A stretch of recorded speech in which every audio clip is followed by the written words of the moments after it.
free referendum for their self-determination. The United States, under Trump, has unfortunately sold Western Sahara. It looks like the Trump family did this to help pay off their debts.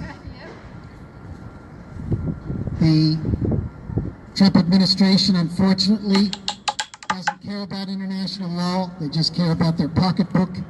And it looks like the Saudis and the United Arab Emirates and others are basically paying them off for this policy that the U.S. recognizes the Western Sahara's occupation and annexation at the same time that Morocco recognizes Israel and throws the Palestinians under the bus.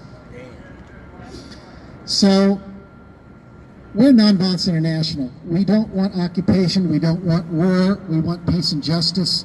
And in order for that to work, we have to have international law and norms. And therefore, the only nonviolent way to resolve this conflict, the only nonviolent way to resolve this conflict is to hold a UN-sponsored referendum on self-determination in Western Sahara. War is not the answer. Occupation is not the answer. Occupation is not good for Morocco. It's not good for Western Sahara. It's not good for international law. And we cannot set the terrible precedent of allowing a country to annex another territory without the consent of those people. Otherwise, as one of our co-founders, Jonathan Katab, has said, half the countries of the world have legitimate claims on neighboring territory of countries. And if we start opening up this so that countries can annex territories next to them, this would be a horror story for the future of humanity. We cannot permit Russia's occupations of Crimea and eastern Ukraine. We can't permit the other illegal occupations going on around the world.